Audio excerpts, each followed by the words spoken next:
What motivated you to get engaged in your first direct selling business? John, that's a pretty easy answer because it was opportunity.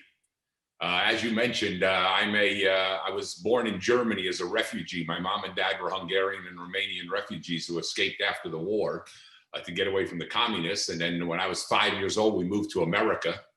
And I was raised on a chicken farm in New Jersey. And so I didn't have a lot of opportunities. When I got out of high school, I went to work full-time in a retail store. Wound up spending 3 years in the United States Army, spent my 13 months over in Vietnam. And when I came home, the Army allowed me, they said, you know, through this thing called a GI Bill, you can go to college and we'll help pay for it.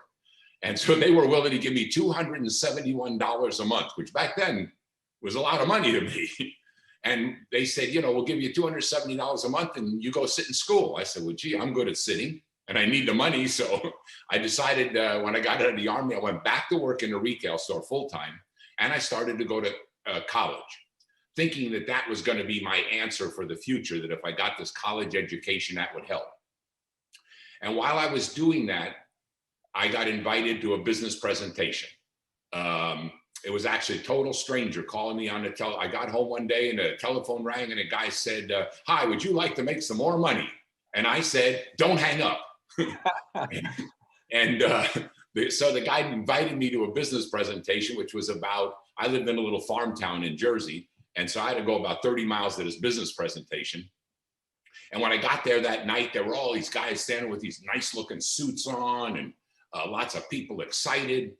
And they went up to the front of the room. And the first thing the guy did that night when he went up to the front of the room was he wrote on the top of the board, wrote $30,000, right? 30,000. Man, he had my attention instantly because that was 1970. And $30,000 then was a lot of money. So they had my attention. And then they started to draw all these circles and names and discounts and percentages on the board. And I didn't understand any of it. I just saw that $30,000. And when they gave me that opportunity, I got started in that business as soon as I could. And I say as soon as I could because they had quite an investment back in those days to get involved. It was $3,117 to start as what they called a direct, if you remember those days. I do. And I went home that night. I was so excited. I drew some circles on a napkin and showed my dad. I said, look at this. And I was all excited. And I said, but man, it's not possible.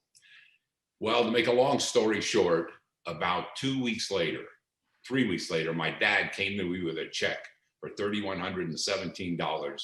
He had put up his farm and his house. They had no money. It still makes me emotional to this day that he would do that for me. But he brought me that check and said, here, I want you to have the chance that I never had. And I got in that business. And to tell you the truth, for the first 9 months I was in the business, I was the best. I was the most terrific. I was the most outstanding failure that the company had to that point. And I did not do well at all. I sold a little product. I enrolled a few people, but I wasn't doing, I was only 23 years old and I was a little this farm town. I had to go 60 miles round trip to get to a business presentation. But as I said before, I'm German, so I'm hard-headed and I don't quit. And so I hung in there and I stuck around, and there were a lot of good people back then who helped me. I'm sure many of these people, as you know, Jim Rohn, he was in our business back in those days. He was a great mentor to us. Marty Day, Joe Catronio, and just some people back then who were just magic for us. Yes. Remember those people? Yes, I do. And I just hung in there, and pretty soon I started to learn. And once I learned good. And my business started to grow, and I stopped going to, I quit my job, went full time, and then they offered me the opportunity to go to what back then was called an area coordinator, to move from New Jersey, where I was, down in Baltimore, and become this area coordinator. And so I quit school, went down to Baltimore, and became area coordinator, and we just did great there. And that's about the days when I met you. You were up in Chicago then, you and Willie. Yes. I was down in Baltimore as an area coordinator, and we would meet at those meetings once a month that we'd have in California. Yep. Those are some very exciting days. Now, when you reflect back on those days, at some point you knew that you had made the right choice and this was for you. Now, along the way, was it your fear of failure in disappointing your dad, or was there some moment when you knew this was for you, that you were going to do this regardless of whether you had gotten off to a good start or not? You were going to make this work. Can you hone in on that moment? What was the real motivation? Yeah, well, as I said, my dad had to put up the house and the farm for mortgage in order to get that $3,100 for me. Because in those days, and in today's dollar, that would be about, I don't know, 45, 50,000 US dollars. And then in that first 9 months when I didn't do well, did I have some doubts? Did I have some fear? Boy, you bet I did, because I couldn't now let down my parents, which is one of the benefits of having that little bit of that investment that I wound up making. That was one of the benefits, because I couldn't give up. I had to make it work. And I hung in there until I finally learned how to make it work. But you know what? I never doubted from the beginning that it would work, that it was good, because I was watching people who were making money, people who were just average people, people who were, some were doctors, some were engineers, some were truck drivers, some were factory workers, they were from all these different backgrounds, and they were making it work. And I kept saying to myself, listen, if those people can make it work, then so can I.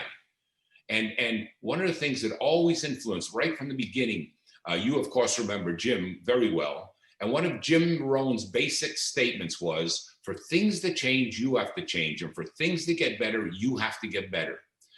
And when he told me that, that stuck in my mind. And every day I would think, okay, if I'm going to make this work, I got to make me better. Stop looking at what I'm not, stop looking at what I can't do. Let me figure out, how am I going to make this work? And so I think you're right. We all had some fear at some point.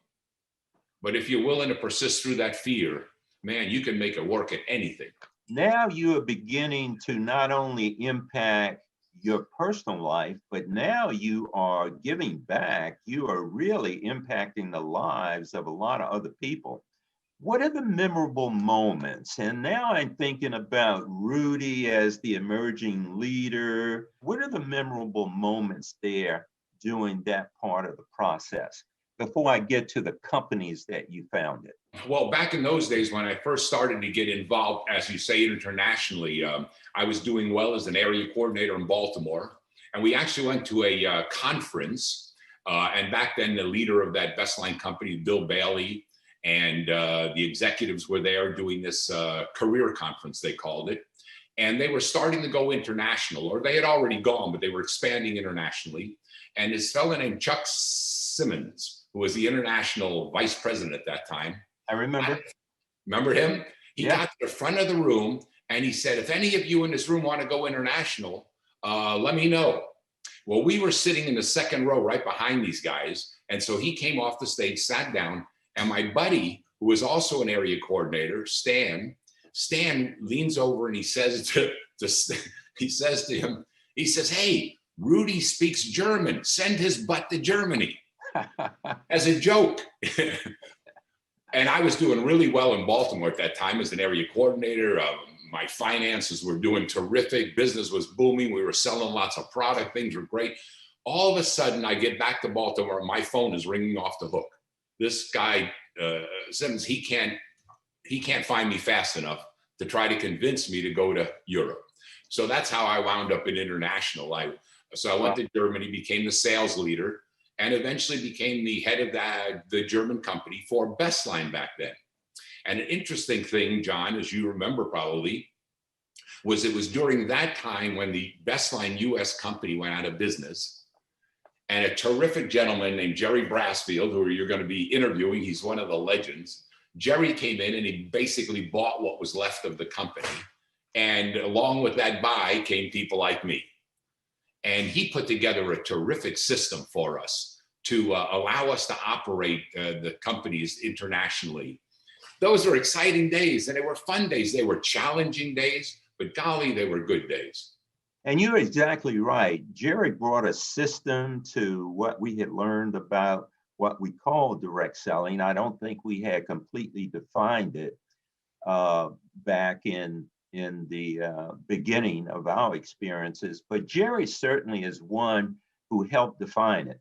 And he put an emphasis on customers. And we talk a lot about customer acquisition and retention today.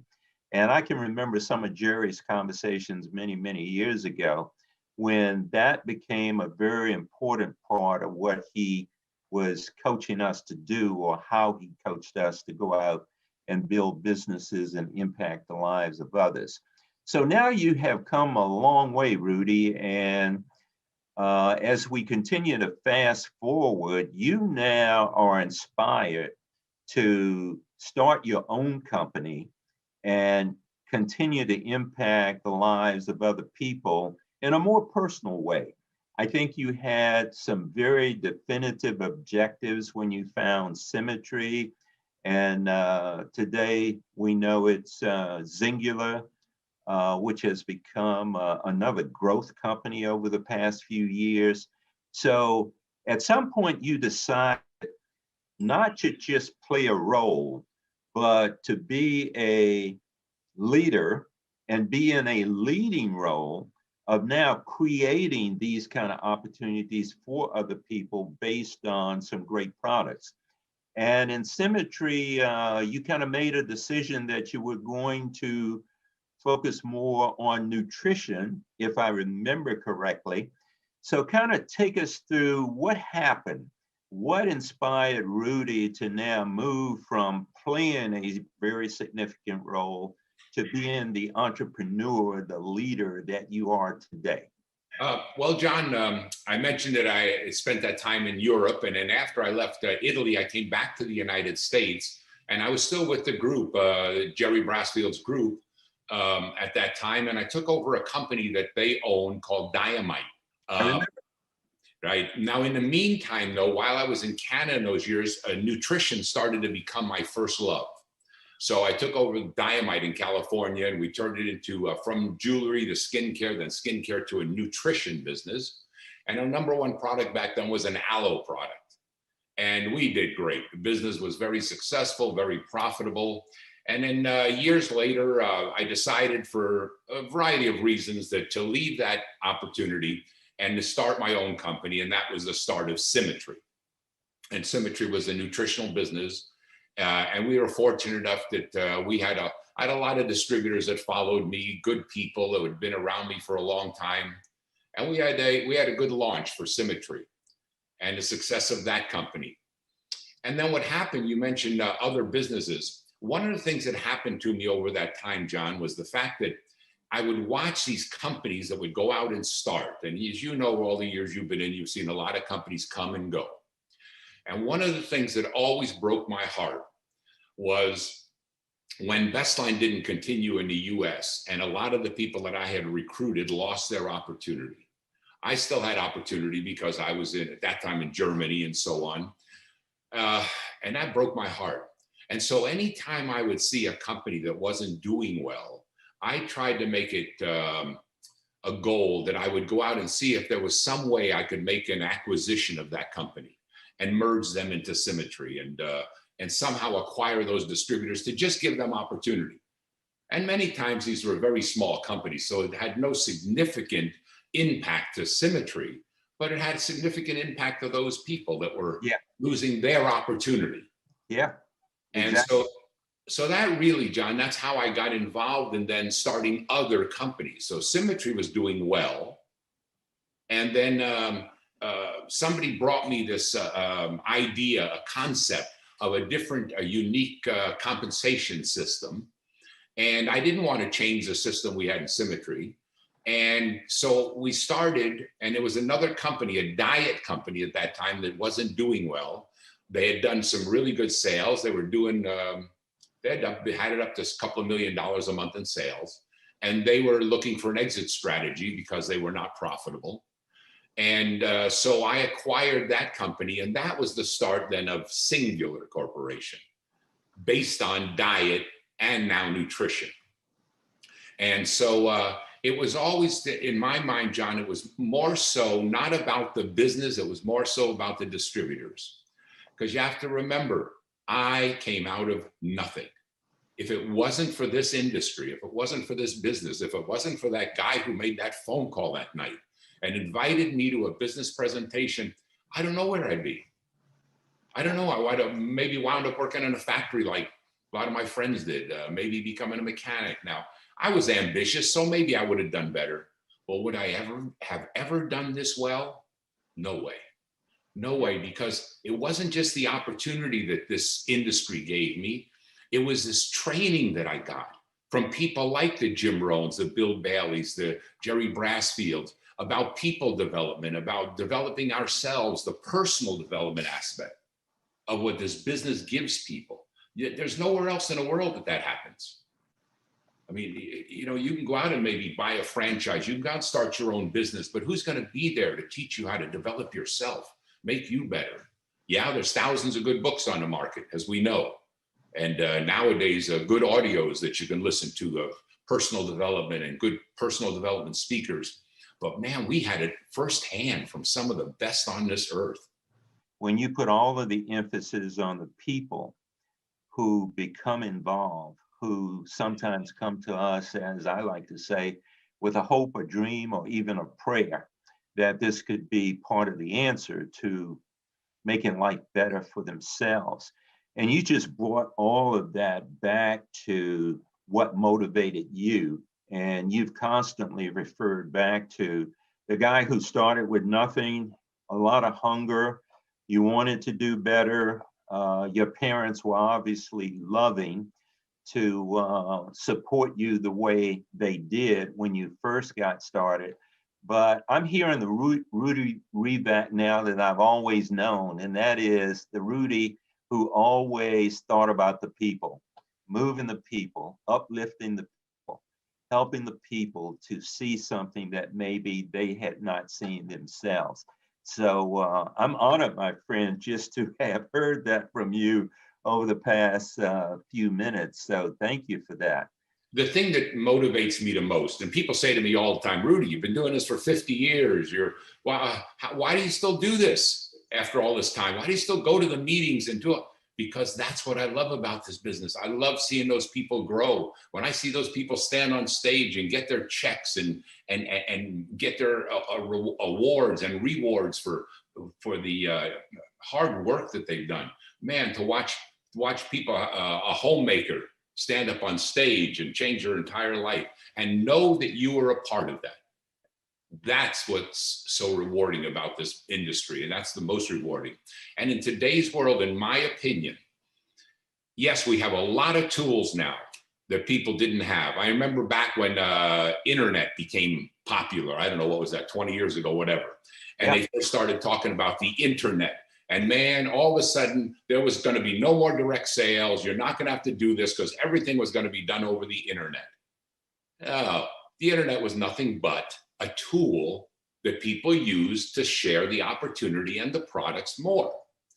And I see that same thing today, our social media, the social media aspect of our business. All it has done is made us given the opportunity as a tool to communicate better, to communicate easier. Instead of making a list of names and standing out on the street and making the phone calls. Yes, it makes those things easier. But this business, in my opinion, never changes. And that is, it is still a people business. That's one of the things that has disappointed me the most in this last year. And that is, oh, we're doing big video conferences with thousands and thousands of people on there, but not for me. That's not it. I don't feel as good about that as showing up at a conference with 1,000 people in a room and walking around and shaking hands and hugging people and seeing those smiles, because that's what makes this business real, in my opinion. And I don't think that'll ever change. We are a person-to-person business. We are about the people. Yes, we have great products. Yes, we have great opportunity, but man, they vary. But the thing that doesn't vary is that it's people, the average people that make this business work. That's what's so magic about our industry. So in this current environment where we are forced to use virtual, I think you're still making a big point. We still have to make it about the people even though we can't physically hug them, we're going to have to create the virtual hug. And I think I hear you saying that you're optimistic about the future. At some point, we won't be talking COVID-19 the way we do today. And you still see this model as being that model that brings people together, where people find something that they don't find in other traditional business models. Did I hear you correctly? That's what I believe. Yes, I believe that. Now, will there be models that are only done over the internet? Probably. Will there be models that are only done over social media? Probably, and there are some today already. But I think the long term of our industry still has to be people. It's got to be based on the people. And even with the social media and so on, don't ever forget, or I guess I'm talking to the people who are using a lot of it, don't forget that it's about the people. So the recognition, whether it's over the Zoom conference or it's over some form of social media, or it's still about the recognition. It's still about the communication. It's still about the one-on-one. It's still about the phone calls. I say that all the time to our team. You know, they are on there calling people all the time. They're communicating with them. They're staying involved. I mean, we even had some of the guys in Singular, people that earned a bonus check as a contest. These guys actually flew out to each of these homes, would drive out to the home in various areas around the country and deliver a check that they had earned, a reward check, which was the contest, just because we wanted to celebrate the people, right? They had to stand 6 feet apart or whatever it was, and they wore their masks or whatever they did, but we still want to celebrate people and their achievements. Hey, that's great. I know a lot of people are listening, will be listening to this, and that is a very valuable insight. You've taken the situation and you personalize it. That's better than Publishers Clearinghouse. Right. Somebody knocking on the door and delivering that check personally, that's got to be super exciting. So, Rudy, this is more than exciting, and I can't tell you how much I appreciate the privilege of just interacting with you this way. So I'm going to move to my last question, and I'm going to let this be your opportunity to talk to many people who want to be just like you, who want to emulate your principles, your values, your motivations, what you attempt to give back. And you put a big emphasis on people in this interview. I wish I had a big P to put up. It is all about the people. I certainly came up that way. I believe in that. That's what drives me today. It's that model that is most unique when it comes to how it supports and uplifts people from all walks of life. So my question, what advice would Rudy Revak like to share with our audience? To go forward and into the future for this business, all I can tell you is what made the difference for me. And again, I have to go back to our old mentor, Jim Rohn, who taught me a lot of this. I really believed in everything Jim was teaching about the personal development and growing yourself. If you want to the future to be better, grow yourself into a better future. And the things that I learned over these years that helped me a lot was, number one, to have a dream. It's in that desire, it's in that vision. You know, without vision, a man perishes. And it's having a vision of where you want to go, not where you are, but where you want to be in the future. And starting with that dream. Now, today we call it goals or desires, or come up with some other unique ways of saying it, but it's that vision for the future. I think that that is always exciting, knowing where you want to go. Number two, being willing to go to WORK. Unfortunately, in today's world, some people think that's a 4-letter word. And they're looking for the easy way out. And I got to tell you, if it's worth it, if your vision is big enough and it's worthwhile, you got to be willing to go do the work, because I can guarantee you, not only that if you work hard, you can make it, but I can guarantee you that there will be discouragement, there will be disappointment, there will be disadvantage that comes along the way. I have this belief that God sits there and says, okay, you got this dream, this goal. Okay, let me see you work for it. And you go to work hard and it doesn't happen. And you work hard and it doesn't happen. You don't. And pretty soon, you're just working hard. And then all of a sudden one day, boom, there's the reward. Yeah. And it doesn't show up slowly. It kind of, you work so hard and all of a sudden, ooh, boom, there's a reward. Say, at least that's how it's been for me all these years. So you've got to be willing to continue to do that work that it takes in order to move forward. Another thing that I think that's major, and that is always, as Jim taught us, your attitude.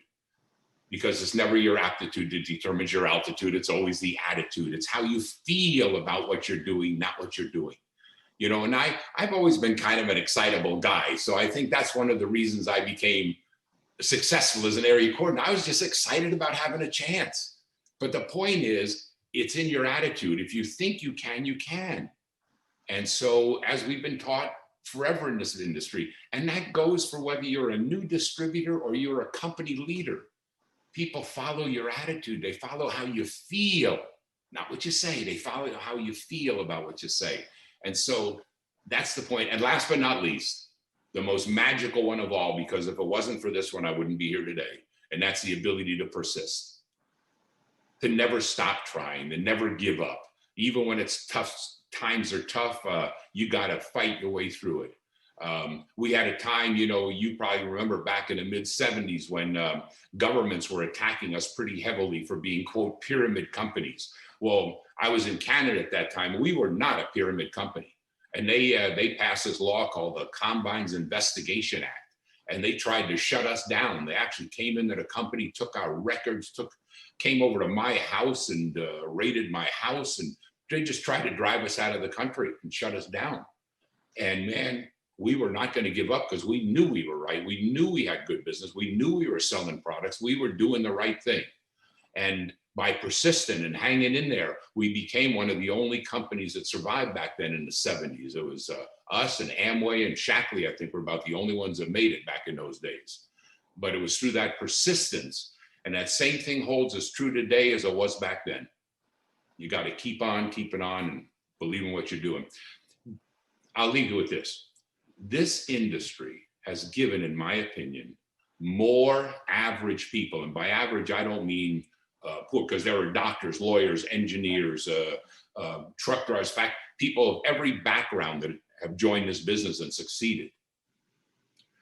But this industry gives the average person the best opportunity for financial independence, success, however you define that, and most important, a life full of adventure. And that's really what this has given me. It's made my life. Gosh, if tomorrow God decides to take me, I have lived 2-3 lifetimes of most average people's lives with what's been able to happen to me because of this business. So if you want a life full of adventure, this industry, this business, this works. This can give it to you, but it ain't easy, but it's worth it.